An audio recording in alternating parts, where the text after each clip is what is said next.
Siento el polvo bajo mis pies. Un viento frío, cortante, sopla en este lugar.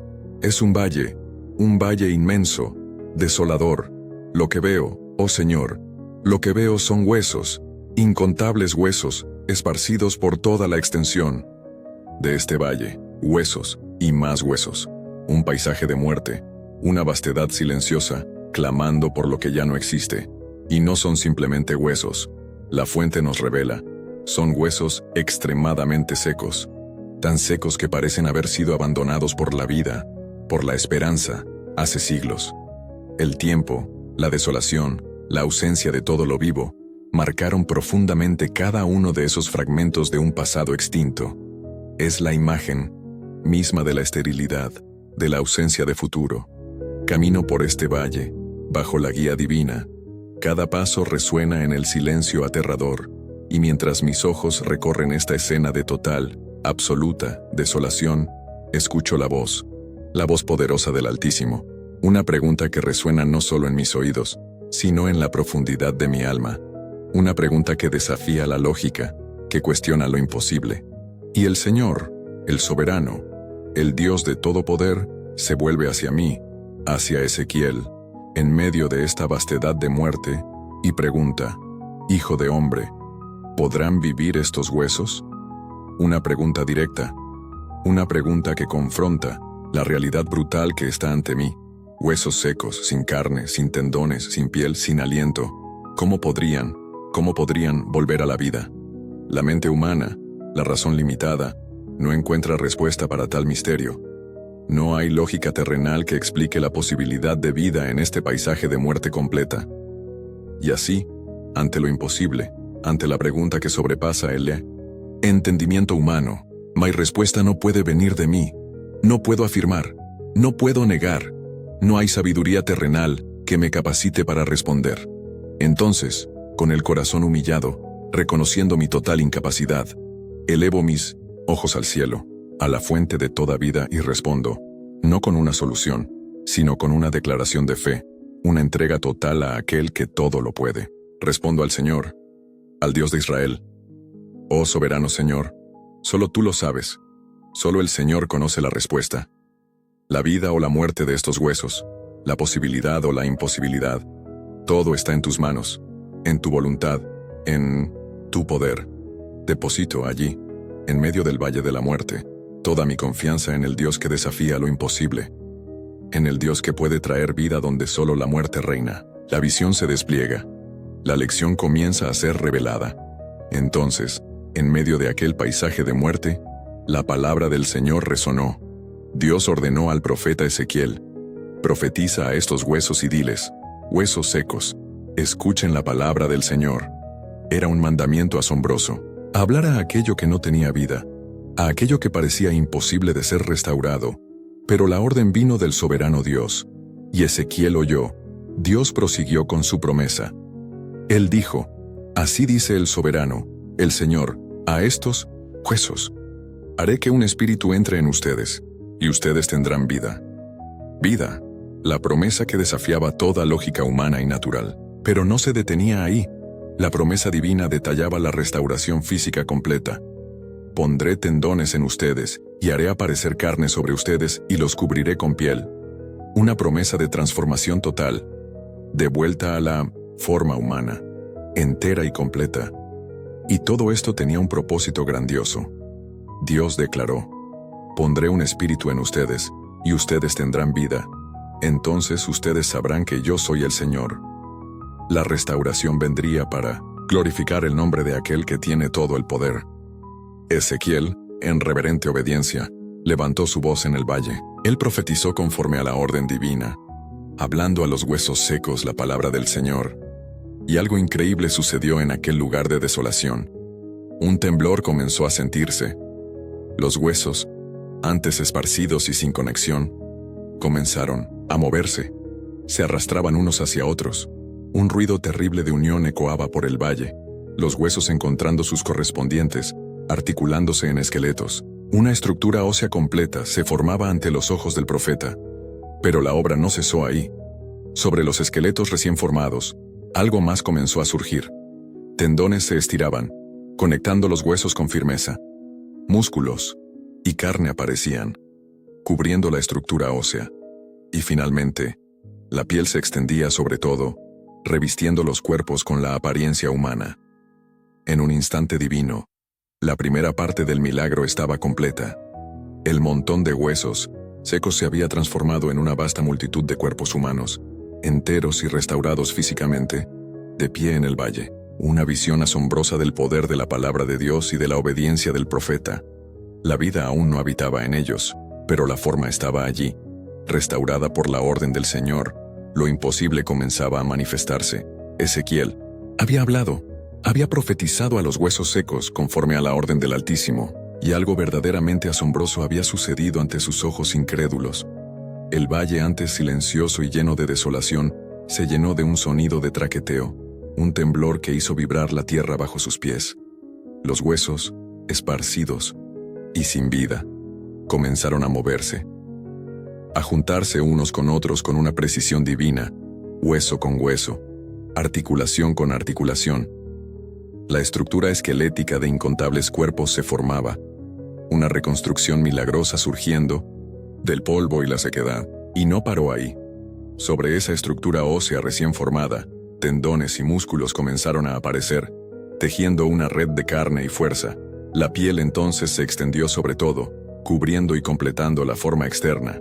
Lo que antes era un valle de muerte, ahora estaba repleto de cuerpos humanos, enteros, formados, con todas sus partes en sus debidos lugares. Era una visión de restauración física completa, un espectáculo de poder creador que desafiaba toda la lógica humana. Sin embargo, a pesar de la apariencia perfecta, a pesar de la forma humana reconstituida en cada detalle, un problema crucial y sombrío persistía. Ezequiel miró a aquellos cuerpos, ahora tendidos o postrados sobre la tierra, y percibió la ausencia más vital. Tenían forma, tenían estructura, pero no tenían vida. No había el brillo en los ojos, el leve movimiento de la respiración, el calor de la existencia. Eran como estatuas de carne y hueso, perfectas en la forma, pero vacías de espíritu. El aliento de vida, el ruaj, el viento o espíritu que anima a toda criatura, estaba ausente. Permanecían inertes, un ejército de cuerpos sin alma. Un recordatorio punzante de que la forma sin el espíritu es insuficiente. Entonces, la voz de Dios, la misma voz que ordenó la primera profecía, resonó nuevamente para Ezequiel. La obra estaba incompleta. La restauración física era solo el preludio. Ahora, la orden era para una segunda profecía, una orden divina dirigida a algo invisible, pero esencial. Dios instruyó a Ezequiel a profetizar nuevamente, pero esta vez, a dirigirse al propio espíritu, al viento que trae la vida. Profetiza al espíritu, profetiza, oh hijo de hombre, dijo el Señor. Ordena que este espíritu venga, de los cuatro vientos, que sople sobre estos cuerpos que yacen sin vida, para que entren en ellos y les den la existencia. La comisión era clara. Hablar no más a los huesos, sino a la fuente de la vida. Hablar para que el espíritu entrara y transformara aquellos cuerpos inertes en seres vivientes. El poder de la palabra profética, ahora dirigido a traer la esencia vital, el alma, la vida a este vasto conjunto de formas humanas restauradas.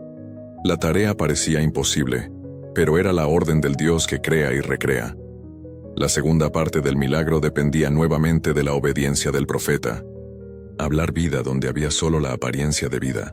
Una tarea que solo la autoridad divina podía ordenar, y que solo la fe podía cumplir. Ezequiel acababa de ver el valle transformado, antes un montón de huesos secos, ahora cubierto por cuerpos enteros, músculos, tendones, piel, todo allí, listo. Pero un detalle crucial flotaba en el aire. Una ausencia gélida se cernía sobre aquella multitud silenciosa. No había vida en aquellos cuerpos formados. Eran perfectos en su estructura, pero permanecían inertes, sin el soplo vital que los animara. La visión era de una restauración incompleta, una promesa aún esperando su pleno cumplimiento. Entonces, la voz poderosa e inconfundible del soberano resonó una vez más, penetrando el alma del profeta. Profetiza al espíritu, profetiza, Hijo de hombre, y dile al espíritu, así dice el soberano, el Señor, ven de los 4 vientos, oh espíritu, y sopla sobre estos muertos, para que vivan. ¡Qué orden extraordinaria! No más a los huesos inertes, sino ahora al propio aliento de la existencia, el viento, el espíritu, la rúa divina. Era un mandato para invocar la esencia de la vida, la fuerza que solo Dios podría conceder. Ezequiel, con la misma obediencia que había guiado sus pasos hasta allí, alzó su voz, un hombre, hablando a un valle de cuerpos sin vida, y clamando al espíritu que los trajera de vuelta, repitió las palabras divinas, haciendo eco de la orden del Señor para que la vida entrara en aquellos receptáculos vacíos. La expectativa flotaba en el aire, pesada, solemne. ¿Qué sucedería ahora que el soplo divino era invocado? Y entonces, lo imposible comenzó a manifestarse ante sus ojos asombrados. Un movimiento, sutil al principio, recorrió aquella vasta asamblea de cuerpos. Un murmullo, quizás el sonido del primer soplo regresando a los pulmones hacía muchos ecos. El Espíritu de Dios, atendiendo a la palabra profetizada, entró en aquellos cuerpos, no como un viento suave, sino con la fuerza creadora que dio origen a todo lo que existe. Uno por uno, o quizás en un movimiento simultáneo que desafiaba la comprensión humana, los cuerpos comenzaron a temblar, a estremecerse, a recibir el calor de la vida. Miembros que estaban rígidos se volvieron flexibles, pechos que habían estado vacíos comenzaron a expandirse. El soplo de vida, el rúa de Dios, llenó cada uno de ellos, transformando la materia inerte en seres vivos. Y entonces, el espectáculo final se desplegó en toda su gloria aterradora y maravillosa. Aquellos que yacían postrados, muertos, a los ojos del mundo, comenzaron a levantarse. Se levantaron firmes, fuertes, repletos de vida renovada. Uno, otro, uno más, hasta que el valle entero se llenó con la visión de una multitud de pie. Una vasta asamblea de hombres y mujeres que habían sido huesos secos, después cuerpos sin vida y ahora, por un milagro incomparable, estaban vivos. Ezequiel contempló la escena con admiración, con temor reverente. Lo que había sido un valle de muerte absoluta, ahora bullía con la presencia de un ejército. No un pequeño grupo, sino un gran y vasto ejército, de pie, respirando, viviendo ante él. El milagro estaba completo, la restauración era total. La muerte había sido vencida por el poder de la palabra de Dios, y por la entrada de su Espíritu. ¡Qué visión espectacular de la soberanía y del poder de Dios! Dios entonces desveló a Ezequiel el profundo misterio detrás de aquella escena estremecedora. Aquella visión no era solo un espectáculo de muerte, sino un símbolo punzante de una realidad terrible. Los huesos secos, esparcidos y sin vida, representaban la nación de Israel. Sí, el pueblo elegido de Dios. ¿Por qué tanta desolación simbolizaba a Israel? Pasaron años, marcados por la obstinada desobediencia. El pueblo se desvió del camino sagrado, abandonó el pacto con el soberano Señor. Siguieron a los ídolos vacíos, se dedicaron a prácticas abominables, se negaron a escuchar, a arrepentirse, a cambiar de vida. La paciencia divina, aunque longánime, encontró su límite. El castigo prometido llegó, pesado e implacable. El Señor permitió que sus enemigos prevalecieran. Jerusalén, la ciudad santa, fue brutalmente arrasada. El glorioso templo, reducido a ruinas humeantes. El pueblo, arrancado de su tierra, arrastrado al amargo exilio en Babilonia. Esta devastación completa, este cruel exilio, no fue un accidente. Era el fruto amargo del pecado, la consecuencia de la idolatría y la desobediencia. El pueblo sintió todo el peso de sus elecciones. Ante la ruina de todo, finalmente reconocieron la profundidad de sus errores, pero el reconocimiento vino acompañado de una desesperanza abrumadora. La realidad de la esclavitud era aplastante. Se sentían completamente cortados. Eran como aquellos huesos en el valle, secos, sin vida, sin futuro. Estamos muertos, clamaban en sus corazones. Nuestra esperanza ha perecido. Era el fin, una sensación total de aniquilación, de que todo había terminado. La visión del valle reflejaba la condición del alma de Israel, un valle de desesperanza y muerte espiritual. se veían como huesos secos, sin ninguna posibilidad de restauración. Pero esa visión no terminaba en la desolación de los huesos secos. Era una promesa, un faro de esperanza que rasgaba la oscuridad de la desesperación. Incluso en el abismo de la muerte, donde la vida parecía extinta para siempre, el Señor demostró su poder inigualable. La visión de Ezequiel no era solo sobre un valle pasado, sino sobre un futuro.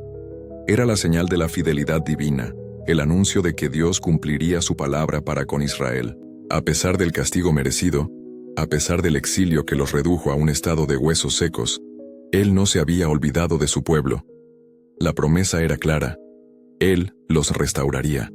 Los traería de regreso a su tierra y, más importante, les daría vida nuevamente, infundiendo su propio espíritu en ellos. Aquella devastación, aquel escenario de muerte, sería transformado en vida abundante y en bendición, y esta lección reverbera a través de los siglos, alcanzando cada corazón que hoy se siente en medio de su propio valle de huesos secos. ¿Quién nunca ha sentido el alma reseca, la esperanza desvanecida, quizás por las cargas del pecado que nos aprisionan, o por las circunstancias implacables de la vida que nos aplastan y nos dejan como meros fragmentos sin vida? En tales momentos, la tentación de rendirse es abrumadora. Parece que la muerte ya ha reclamado su victoria, que no hay más camino, ninguna salida posible. Pero oigan la verdad que emerge de este valle. Dios, el mismo Dios que sopló vida en los huesos secos de Israel, nos ofrece esperanza. Él, y solamente Él, tiene el poder de intervenir en nuestras más profundas desolaciones. Él puede hacer lo imposible donde la fuerza humana falla. Cuando nos arrepentimos sinceramente de nuestros desvíos, cuando nos volvemos a Él con fe, creyendo en el sacrificio salvador de Jesús, el milagro de la restauración se inicia. Él tiene el poder soberano para levantarnos del polvo, para transformar la maldición que pesa sobre nosotros en una bendición gloriosa. La muerte puede parecer reinar, pero Dios tiene la llave de la vida. Él puede infundir su espíritu en nuestras vidas resecas, restaurando no solo nuestra condición exterior, sino sobre todo, nuestro interior. Y recuerden bien esto: la fidelidad de Dios es eterna e inmutable. El cumplimiento de sus promesas puede no suceder en el tiempo que esperamos, puede llevar años, como sucedió con los hijos de Israel, que esperaron en el cautiverio. Pero Él es fiel para cumplir cada palabra que ha proferido. Aquel que dio vida a un ejército de huesos secos, puede, y quiere, dar vida nueva a usted. La esperanza nunca muere mientras Dios vive. Y así, llegamos al final de otro viaje por las Sagradas Escrituras. Si este mensaje ha tocado tu corazón e iluminado tu entendimiento, te pedimos que dejes tu me gusta, tu comentario y, sobre todo, que te suscribas para apoyar nuestro proyecto. De llevar la palabra adelante. Que la paz del Señor sea contigo y que Dios bendiga ricamente